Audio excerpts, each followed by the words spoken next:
Meus queridos, queremos convidar você nesse momento para ouvir mais uma importante palestra de nossa tarde de ministrações. Aqui está conosco o reverendo José Pereira Sotero. Pastor Sotero é esse homem já conhecido que transita bem entre as nossas regiões, com uma linda formação em teologia, filosofia e pós-graduação em terceiro setor.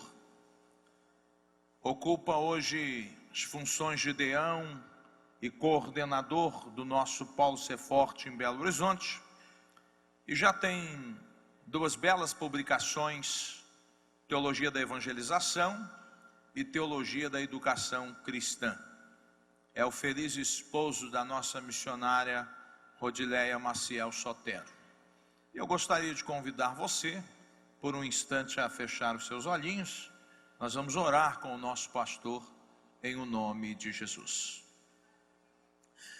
Pai santo e justo, muito obrigado por estarmos reunidos num lugar tão momentaneamente precioso, poderoso e cheio da tua presença.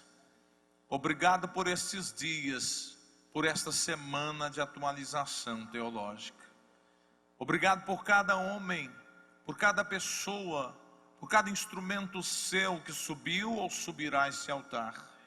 E neste momento, nós clamamos que a tua unção envolva o teu filho, que palavras de entendimento venham sobre ele e alcance os nossos corações e o nosso espírito. Nos traga razão, nos traga convicção, nos traga certeza de que o Senhor está nos instruindo aqui. Teu filho seja abençoado em o nome do Senhor Jesus Cristo. Amém. Reverendo Sotero, seja bem-vindo, um prazer podermos ouvi-lo, que o Senhor te abençoe em nome de Jesus.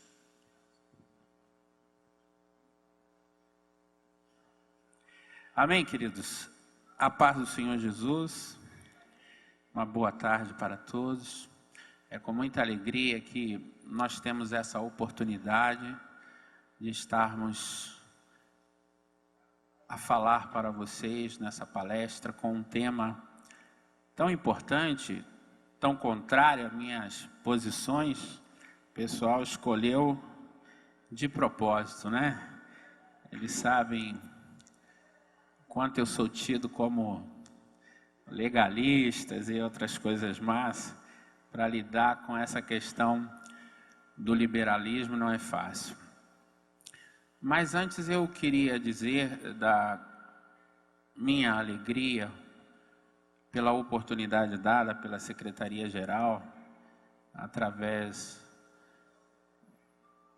do nosso secretário-geral, Cabreira, e toda a equipe dele, porque eu corri muito por aqui na década de 70, quando isso aqui era bem diferente. E hoje já estive aqui algumas vezes como missionário, dando um testemunho de algumas coisas que nós fizemos no campo, mas nunca tive a oportunidade de pregar ou palestrar aqui. Então, para mim, está sendo uma grande honra procurar ser útil de alguma forma naquilo que Deus escolheu para a minha vida, porque desde lá do campo missionário sempre estive envolvido com a questão do ensino. E por não ter ser forte por lá, acabei trabalhando com o seminário congregacional, batista, metodista livre. Sempre dei uma colaboraçãozinha naquilo que Deus me deu graça para fazer. Então eu quero deixar aqui a minha gratidão e dizer que começamos tremendamente bem com a teologia e a espiritualidade. Quero dizer ao pastor Geraldo que ele foi muito feliz e tocou muito meu coração, porque nós passamos por desafios e por lutas que às vezes jamais pensaríamos passar.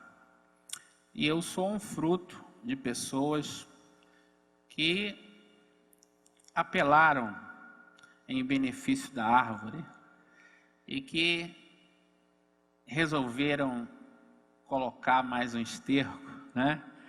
E por isso eu estou aqui para a glória do Senhor. Amém? Sou muito grato a Deus. E outra coisa, o pastor Perim falou aqui sobre questão de textos. Já há muito tempo que nós que trabalhamos com o seminário, temos nos preocupado com as versões bíblicas. Além dos textos que ele disse aqui, que são textos não tão comprometedores, mas eu gostaria de dar início a essa palavra com o texto de Isaías, capítulo 31, verso 8. Eu gostaria que, se você pudesse abrir a sua Bíblia, Isaías, capítulo 31, verso 8, eu não sei em que época alguns dos nossos líderes escolheu esse versículo como um texto áureo para nós. E recentemente, em algumas traduções, eu tive uma infeliz surpresa. E eu acho que nós podemos conferir isso aqui agora no auditório. Porque esse texto, Isaías 31, verso 8, na minha Bíblia, diz que o nobre projeta coisas nobres e pela sua nobreza permanece de pé. Isaías 32, verso 8. Esse é problema do inimigo, como falou o irmão, né? Que trabalha no dedo de quem, né? O rapaz vai tentar colocar lá para vocês. Então, o nobre projeta coisas nobres e pela sua nobreza permanece de pé. Aí, recentemente, pegando uma tradução, eu encontrei o liberal projeta coisas liberais e pela sua liberalidade ele está de pé. Claro, nós temos conhecimento que a palavra liberal ou liberalidade lá no hebraico, ela tem um sentido diferenciado. Porém, para nós de fala portuguesa, isso traz confusão e indica caminhos perigosos. Alguns poderão achar exagero, mas o inimigo, ele tem trabalhado para desvirtuar almas. Ele é o Deus da confusão e fará o possível e o impossível para desviar você do caminho.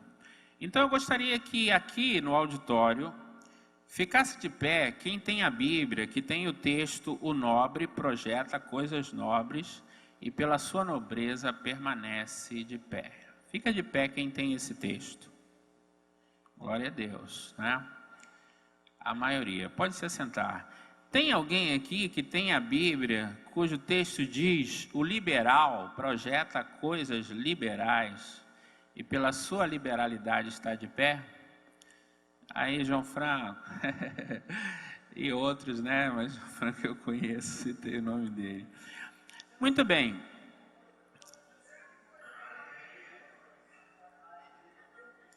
Né? A princípio, você não vê nada demais, né? Se mais tarde aí nas perguntas surgir alguma coisa, eu vou mostrar alguns textos muito mais comprometedores, que infelizmente, irmãos, nós vamos ter que repensar a questão das traduções. Deus vai nos dar graça, nós estamos caminhando como caminhamos agora com esse manual de doutrinas.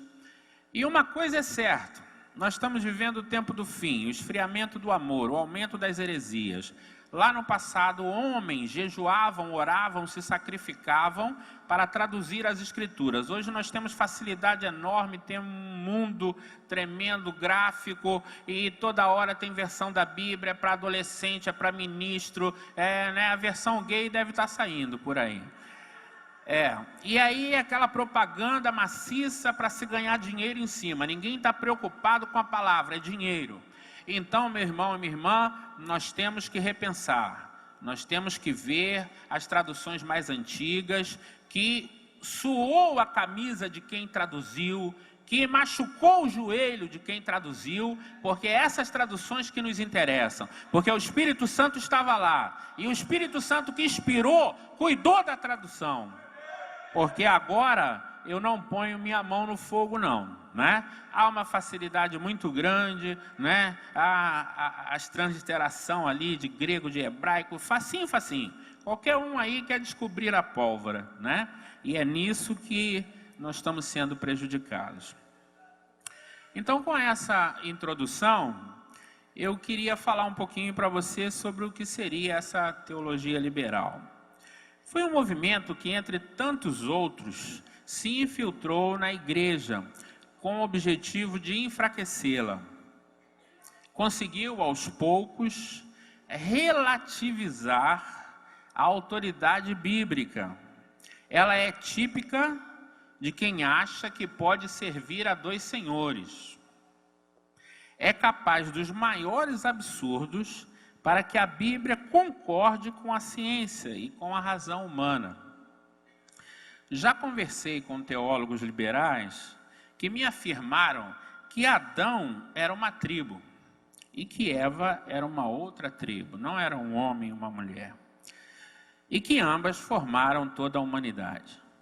Então, eles são na teologia como uma folha seca caída no chão e acabam indo para onde o vento levar. A cada descoberta científica e a cada novidade secular, eles fazem adaptações, né, na interpretação que eles têm na sua teologia, para defenderem e proclamarem tais temas. Creio que ela está presente, aí já é uma palavra minha, porque eu acho que toda vez que você entra por uma heresia, você está desrespeitando o autor da Bíblia.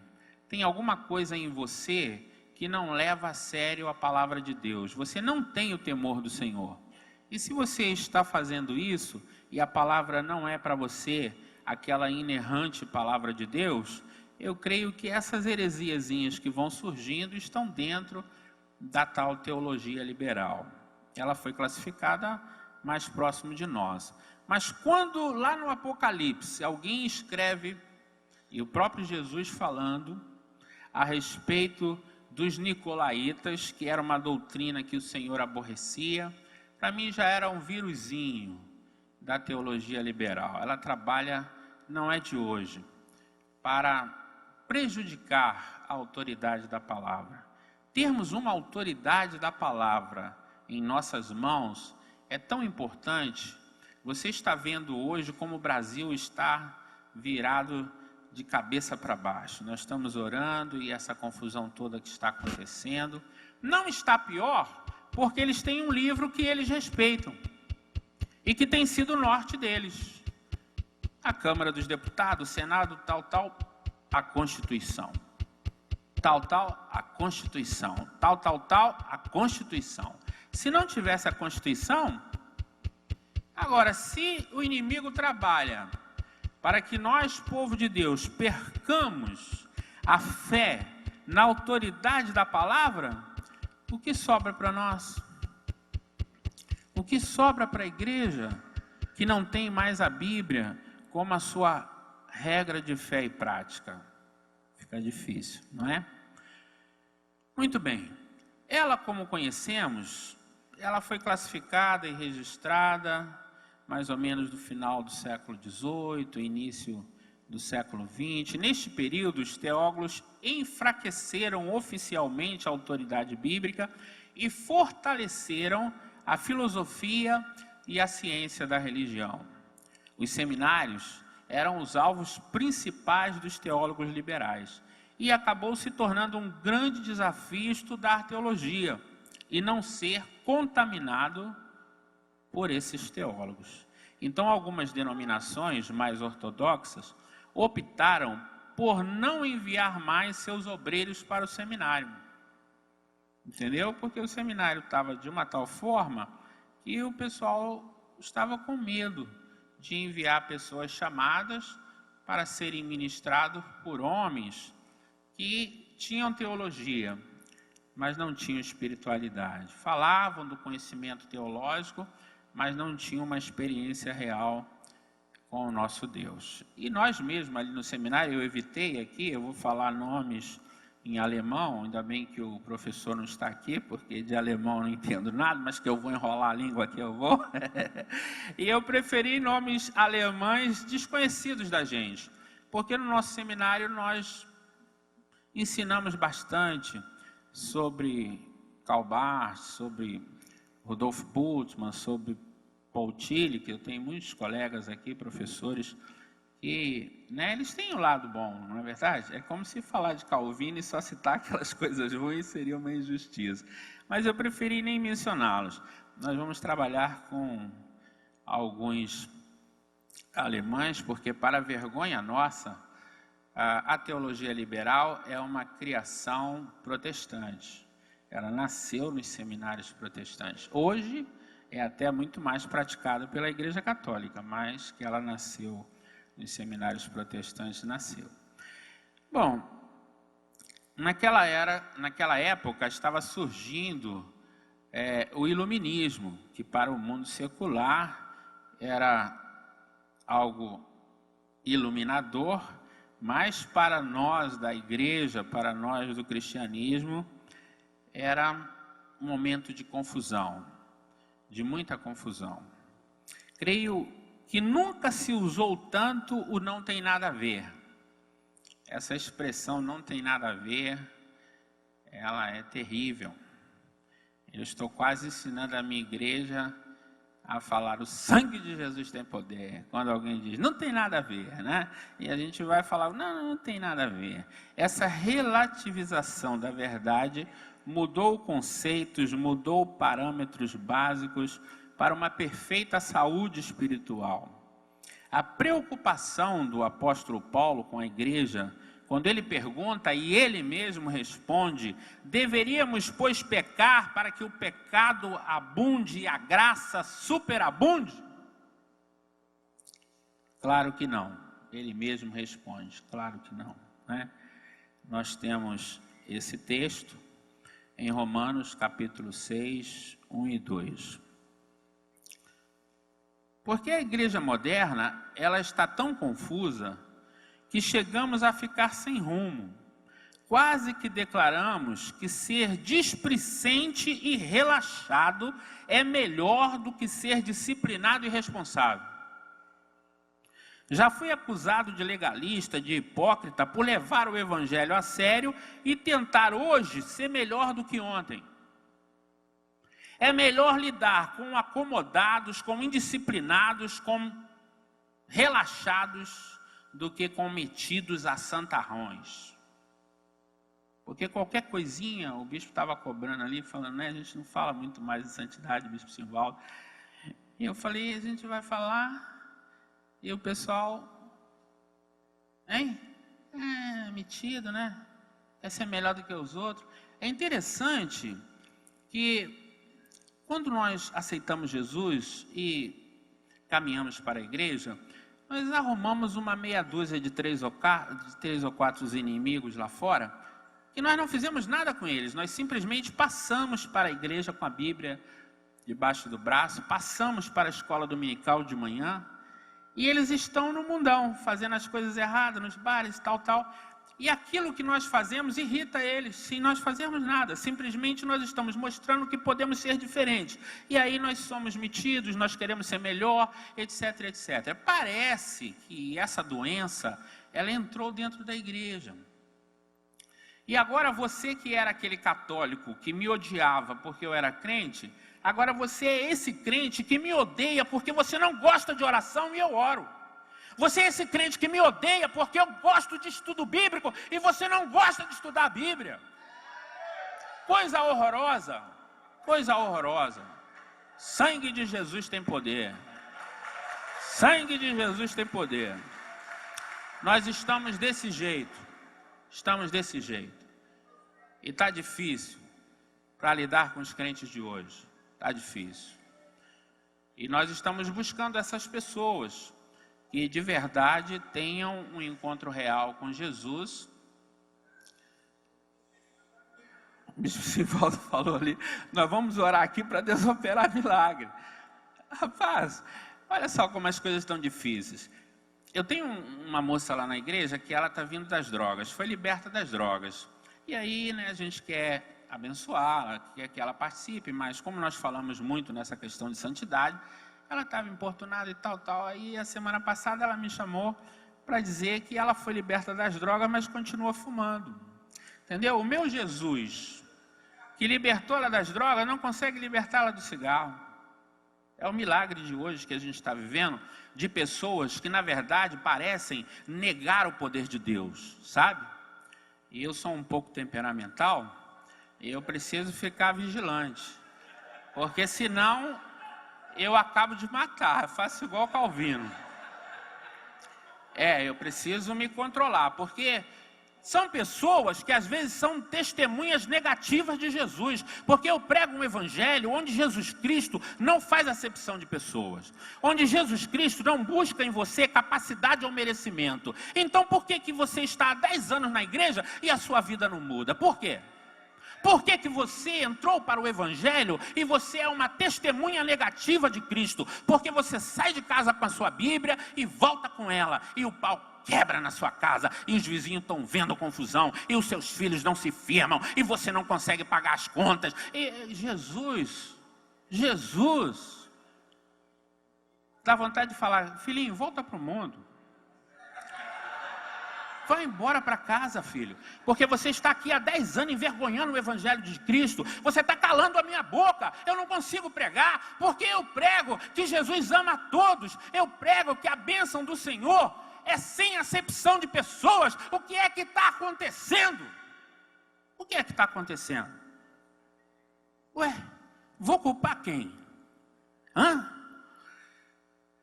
Eu já fui abordado várias vezes por essa questão da palavra dizer: eu e minha casa serviremos ao Senhor. Da palavra dizer: crê no Senhor Jesus, será salvo tu e a tua casa. Aí eu falei: amado, vamos fazer um estudo direito da situação, porque tem muita gente reclamando disso, né? Muito bem.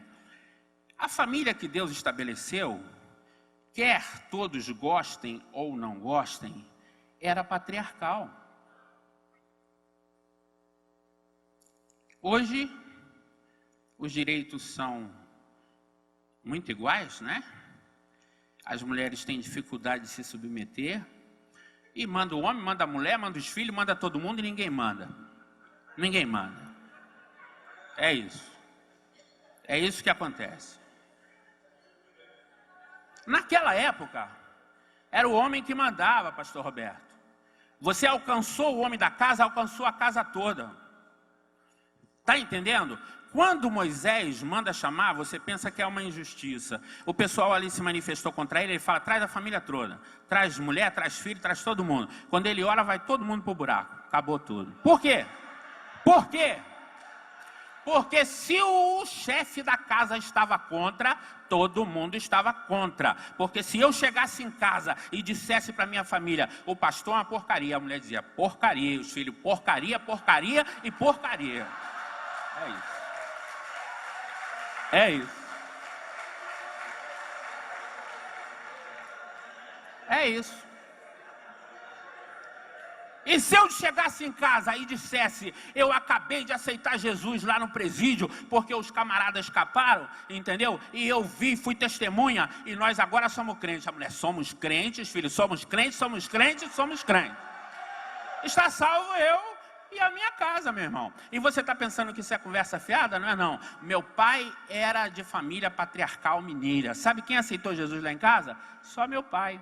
Nós fomos atrás.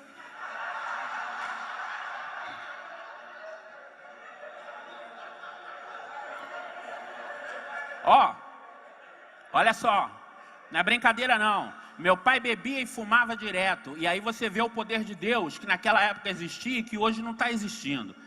Olha só, meu pai bebia e fumava como louco. Numa terça-feira ele me passa na igreja metodista wesleyana e aceita Jesus. Joga o maço de cigarro lá na frente. Chegou em casa e disse para minha mãe e para nós: de hoje em diante nós somos crentes. Glória a Deus. Agora, escuta essa, se Deus não está nesse negócio, a minha mãe, apesar de ser uma mulher maravilhosa, direita, mãe de família, mas fumava desde os 12 anos de idade. Os dedinhos aqui, tudo amarelo do cigarro. Domingo fomos para a igreja, minha mãe nunca mais fumou. Quebramos os santos lá da igreja católica, tudo que era tudo da procissão, de coração de Jesus e etc. Olha só que coisa linda, hein? Então não venha conversar comigo e dizer, pastor, mas eu aceitei Jesus e eu e minha casa, cadê? Falei, cadê o quê, meu irmão? Cadê o quê? A experiência hoje é individual, não é o marido chegar em casa e dizer, nós hoje somos cristãos, aceitamos Jesus. Josué falou, eu e minha casa, agora fala você aí, eu e minha casa serviremos ao Senhor. Se o seu filho não quiser, não vai. E tem um montão de filho de pastor dando mau testemunho e as pessoas querem cobrar de nós, né? Vamos fazer o quê num mundo desse, não é verdade? Então, é muito importante que a gente creia no poder de Deus, né? E a teologia liberal é uma das coisas que você vai ver aqui, é que ela afasta totalmente da igreja o sobrenatural, o milagre. Nós estamos muito ali no racional e nas explicações para tudo, e nós não conseguimos chegar aonde Deus quer que a gente chegue. Então, algumas denominações que eram mais ortodoxas resolveram tirar os seus crentes do seminário, porque ir para o seminário para ouvir essas coisas não vale a pena. Então, vivemos um momento de trevas, e dessa frase terrível que a gente ouve até hoje, não tem nada a ver. Então, isso acabou com a saúde espiritual da igreja. E agora fica a pergunta, vamos pecar? Porque está desse jeito, irmão, tem que ser fraco, irmão. Irmão, você fica aí dando uma de forte, dando uma de... Deus não vai abençoar, não. Você é arrogante. Qualquer coisa que nós queremos fazer para melhorar um pouquinho, é arrogância. O pessoal quer nivelar por baixo. É igual o comunismo, que tinha, né, a intenção de melhorar a vida de todo mundo, mas todo mundo é o seguinte, o gari recebe um salário mínimo e o médico recebe um salário mínimo. É nivelar por baixo, em vez de aumentar o salário do gari, é abaixar o do médico, né? Na vida espiritual nós estamos fazendo isso, nós estamos nivelando por baixo. Eu estou quase tendo que me fingir de doente para agradar os crentes doentes. Ué, Jesus me curou. Aí eu chego perto do irmão, Jesus não cura ele. Aí ele está todo torto, aí eu também me entorto junto com ele. Eu vou fazer ele de fraco para ganhar os fracos, é isso? Porque senão eu estou certinho, mal metido. Irmão, né? Coisa horrorosa, o sangue de Jesus tem poder. Misericórdia. Então, nós precisamos acreditar. A igreja se tornou verdadeiramente um pronto-socorro, onde só tem valor os que se encontram em pedaços. Os que se curaram, os que conseguiram pela graça do Senhor ficar em pé, eles são orgulhosos, são metidos, são arrogantes. Pois onde abunda o pecado, meu irmão, é que superabunda a graça. Exigir um pouco mais do ser humano é desumano e não agrada ao Senhor.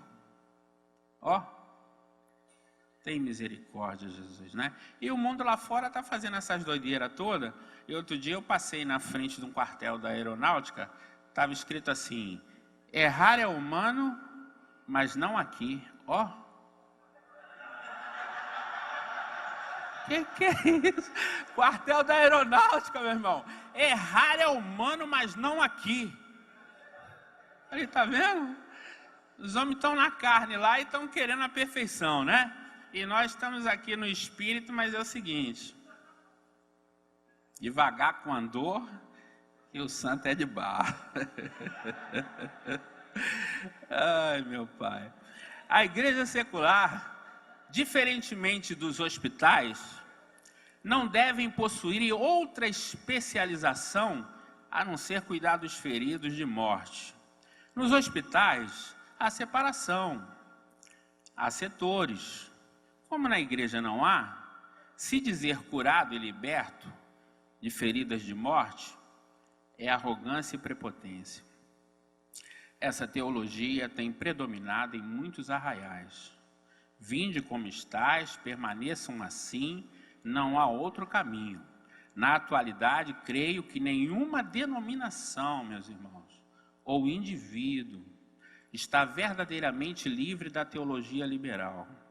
Algumas têm mais, outras menos.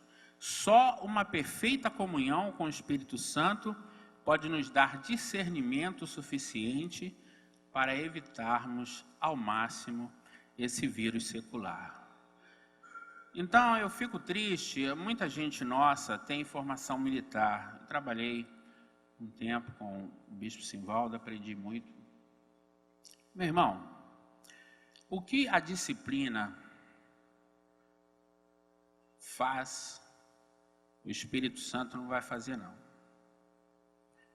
No exército, por exemplo, que nós servimos, existem regras, existem compromissos e responsabilidades. E os homens, claro, têm falha em tudo, em todo lugar tem, mas dentro da medida do possível, os militares são homens disciplinados, sem ler a Bíblia e sem o Espírito Santo, são capazes de cumprir horários, são capazes de se valorizar como pessoa o suficiente para não ficar fazendo palhaçada aí na rua, dando cheque sem fundo, com nome no SPC, não existe isso. Eu não estou falando de Bíblia nem do Espírito Santo. Eu estou falando que a igreja, ela tem que ter princípios mínimos que pelo menos se iguale ao mundo, para depois nós buscarmos o Espírito Santo e melhorar. Porque se nós não formos superior a eles, nós não entraremos no reino do céu. É o que a palavra diz. Jesus falou, se nós não formos superior a esse pessoal que está aí fora, nós não entraremos. Ah, mas irmão, a salvação é pela fé, a obra não salva e tal, etc. Meu irmão, se você tem Jesus Cristo na vida, eu quero dizer para você uma coisa, o sangue de Jesus tem poder, me perdoa. Mas, às vezes, eu prefiro lidar com certos homens que eu conheço na sociedade, militares de carreira, disciplinados, do que com certos crentinhos aí.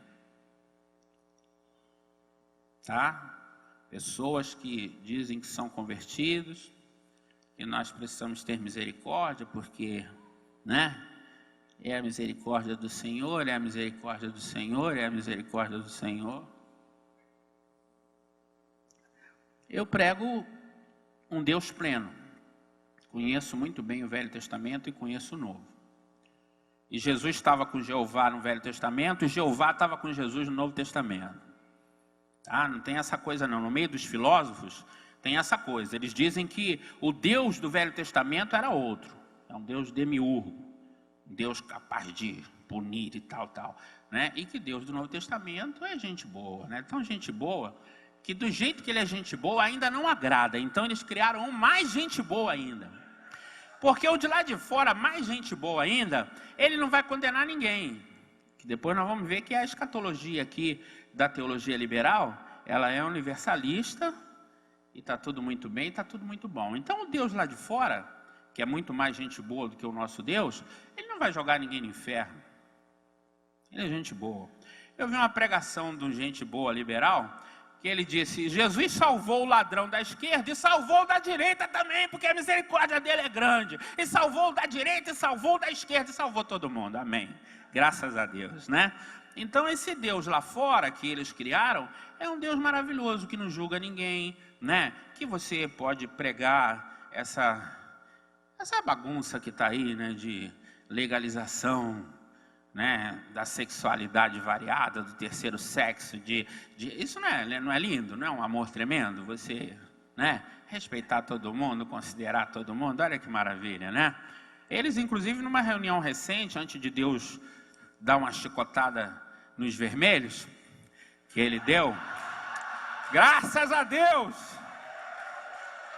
antes dele dar uma chicotada nos vermelhos, porque tudo tem limite, eles fizeram uma reunião e pegaram essa palavra aqui E disseram que enquanto essa doutrina judaica cristã estiver predominando, tá difícil. Tá difícil. E aí eles vão, né? Mostrando um Deus diferenciado. E eu me preocupo muito com os crentes dentro da igreja que estão buscando esse Deusão aí, sabe? Esse Deusão que aceita tudo, que perdoa tudo. Eu gosto de trabalhar com o conselho de pastores. Eu estou em capital. Eu não gosto muito de capital não, sabe? Mas Deus me quer na capital, fazer o quê? Eu saí do Rio de Janeiro, fui lá para o interiorzão. Acabei em São Paulo, fiquei em São Paulo um tempão. Agora eu fui para a segunda região, fui para a cidadezinha lá, gostosa, lá de Governador Valadares, cidade do Pastor Geraldo. Agora já estou em Belo Horizonte, estou na capital de novo. E às vezes na capital você não consegue fazer o que você gostaria de fazer. Eu gosto de fazer coisinhas mais no interior. Uma das coisas, por exemplo, que você não consegue, eu lá cheguei e fui lá no Conselho de Pastores, lá em São Paulo, Conselho de Pastores da Assembleia de Deus, lá do Bom Retiro, 900 pastores, Jesus toma conta, né? Aí você chega ali agora em BH, fui lá na igreja do pastor, o presidente do conselho lá, o magrinho lá, o atleticano roxo, fala do Atlético no púlpito, que é uma maravilha. É, tremendo. Tá lá. Eu cheguei lá, 600 pastores no café da manhã. Então eu gosto mais de cidadezinha do interior, que a gente junta, né, com uns pastores e faz um trabalho gostoso para movimentar a cidade. 6 pastores, 7 pastores, 10 pastores, a gente se junta força para fazer alguma coisa, né? Ali eles estão fazendo uma coisa horrorosa. Por exemplo, eu me perdoo, irmãos, é por isso que me chamam de legalista. Cheguei lá na igreja do homem, entrando, aí sala, um carro exposto aqui, não sei o que exposto aqui e tal. Tá bom, são salas paralelas, né? Então entrei no culto para cultuar. Só que antes de começar o culto, os camaradas vêm para o púlpito fazer a propaganda. Entendeu? Aí veio o camarada do carro para botar o carro no telão, para dizer, pastor, você compra em 55 vezes e tal, papapá. Aí vem o colchão de casal, né? Eu falei, Jesus toma conta. Aí Jesus me chega no templo e vê o pessoal vendendo umas coisinhas lá, que até fazia parte, porque às vezes o camarada vem de longe, não tinha trazido a ovelha, tinha uma ovelhinha para comprar, para oferecer em sacrifício, uma pombinha, mas eles exploravam um pouquinho, o precinho era mais caro, trocavam dinheiro e tal. Jesus ficou bravo e virou a mesa. Agora eu fico pensando, como é que é esse negócio? Mudou, Jesus mudou, o Espírito Santo mudou. Então eu, não consigo lidar com essa situação. É difícil, é muito difícil. É difícil. E aí, lá no interior, quando nós conseguimos juntar, por exemplo, lá em Tangará da Serra tinha a nossa igreja, tinha a igreja batista, tinha a presbiteriana, a gente fazia uma uniãozinha ali, era gostoso.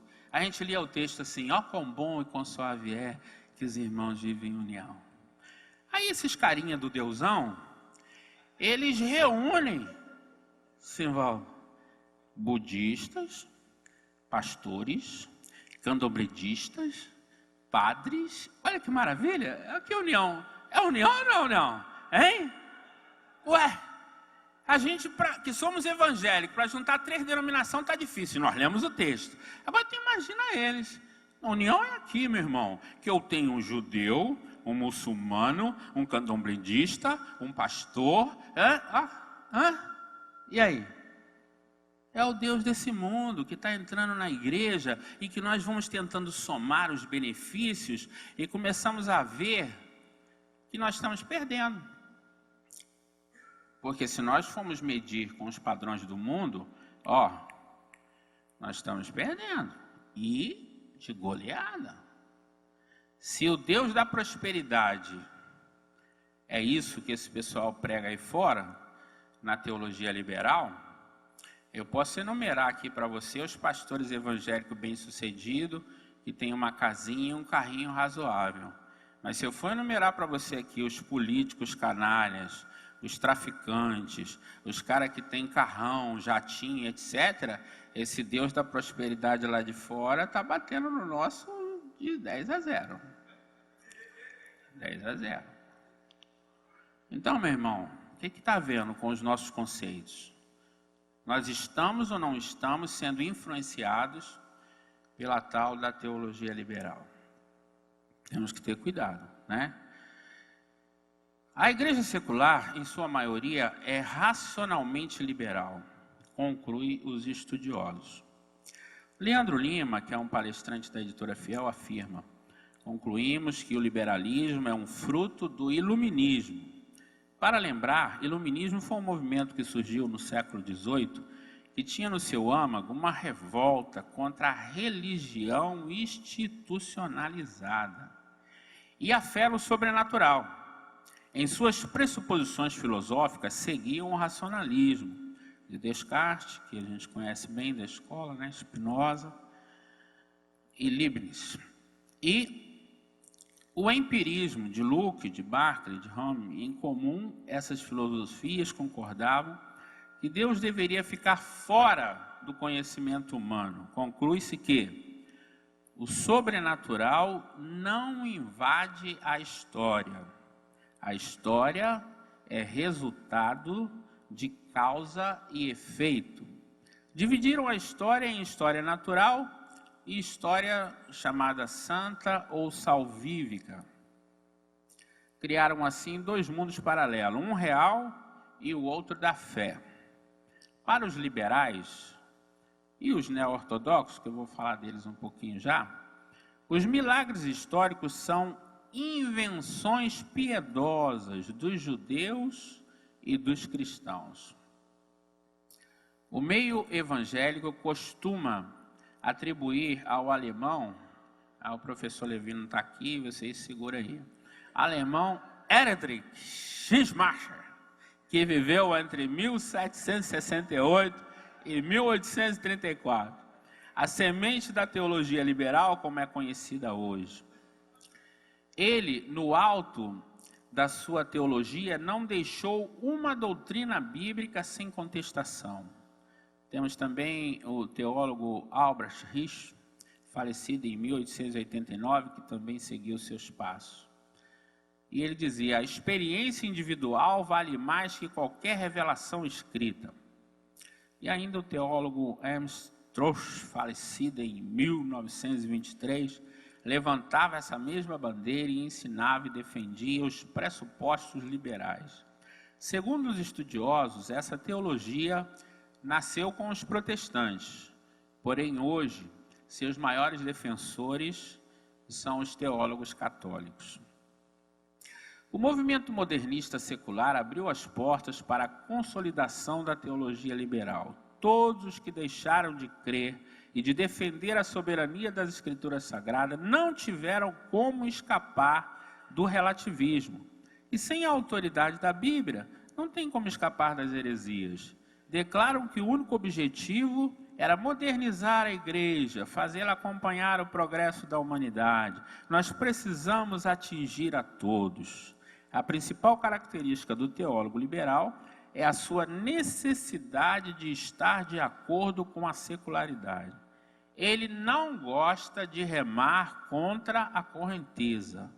Está e estará sempre se adaptando. O racionalismo produziu a alta crítica, que é uma conhecida de quem estuda teologia, né? E ao produzir a alta crítica, que invadiu os seminários, principalmente os seminários alemães, esse vírus logo contaminou a Europa, chegou à América do Norte, prejudicando denominações e seminários históricos. Muitos cristãos mais ortodoxos optaram por deixarem a própria denominação e abandonarem os seminários e criarem novas denominações. Fizeram fortes restrições aos seminários protestantes. Esses cristãos ortodoxos, eles defendiam a Bíblia como nós defendemos, como é infalível, inerrante e inspirada pelo Espírito Santo. Eles eram julgados pelas Escrituras e julgavam tudo pelas Escrituras. Defendiam os milagres e defendiam o sobrenatural na história e em todo o mundo.